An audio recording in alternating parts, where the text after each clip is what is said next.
भगवान को पाने का सबसे सरल मार्ग क्या है? पढ़ें ये रोचक कहानी। हमें अपने अंदर बैठे ईश्वरीय अंश की काम, क्रोध, लोभ, मोह और अहंकारी रूपी भेड़ियों से रक्षा करनी चाहिए। एक गांव में एक बूढ़ी माई रहती थी। माई का आगे पीछे कोई नहीं था, इसलिए बूढ़ी माई बेचारी अकेली रहती थी। एक दिन उस गांव में एक साधु आया। बूढ़ी माई ने साधु का बहुत ही प्रेम पूर्वक आदर सत्कार किया। जब साधु जाने लगा तो बूढ़ी माई ने कहा, महात्मा जी, आप तो ईश्वर के परम भक्त हैं। कृपा करके मुझे ऐसा आशीर्वाद दीजिए जिससे मेरा अकेलापन दूर हो जाए। अकेला रह रह करके ऊब चुकी हूँ। साधु ने मुस्कुराते हुए अपनी झोली में से बाल गोपाल की एक मूर्ति निकाली और बुढ़िया को देते हुए कहा, माई, ये लो, आपका बालक है। इसका अपने बच्चे की तरह प्रेम पूर्वक लालन पालन करती रहना। बुढ़िया माई बड़े लाड प्यार से ठाकुर जी का लालन पालन करने लगी। एक दिन गांव के कुछ शरारती बच्चों ने देखा कि माई मूर्ति को अपने बच्चे की तरह लाड कर रही है। नटखट बच्चों को माई से हंसी मजाक करने की सूझी। उन्होंने माई से कहा, अरे मैया सुन, आज गांव में जंगल से एक भेड़िया घुस आया है जो छोटे बच्चों को उठाकर ले जाता है और मारकर खा जाता है। तू अपने लाल का ख्याल रखना, कहीं भेड़िया इसे उठाकर ना ले जाए। बुढ़िया माई ने अपने बाल गोपाल को उसी समय कुटिया में विराजमान किया और स्वयं लाठी छड़ी लेकर दरवाजे पर पहरा लगाने के लिए बैठ गई। अपने लाल को भेड़िए से बचाने के लिए बुढ़िया माई भूखी प्यासी दरवाजे पे पहरा देती रही। पहरा देते देते एक दिन बीता, फिर दूसरा, तीसरा, चौथा और पांचवा दिन बीत गया। बुढ़िया माई 5 दिन और 5 रात लगातार बगैर पल के झपकाए भेड़िए से अपने बाल गोपाल की रक्षा के लिए पहरा देती रही।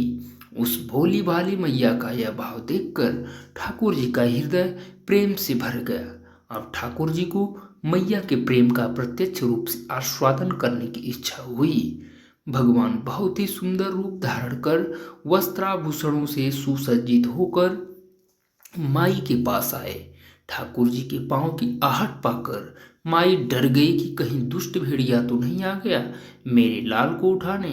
माई ने लाठी उठाई और भेड़िए को भगाने के लिए उठ खड़ी हुई।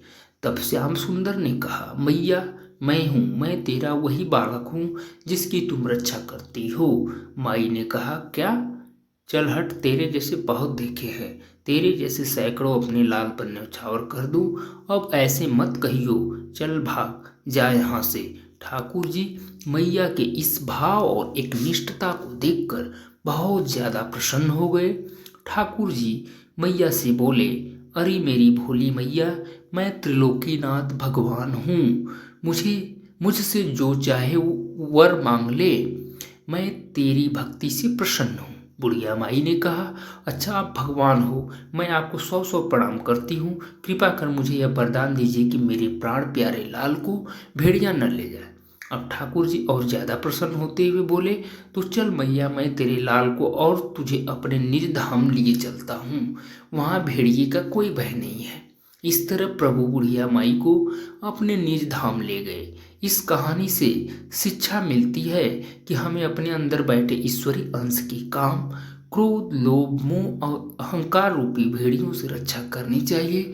जब हम पूरी तरह से तन्मय होकर अपनी पवित्रता और शांति की रक्षा करते हैं तो एक न एक दिन ईश्वर हमें दर्शन जरूर देते हैं। भगवान को पाने का सबसे सरल मार्ग है, भगवान को प्रेम करो, निष्काम प्रेम, जैसे बुढ़िया माई ने किया।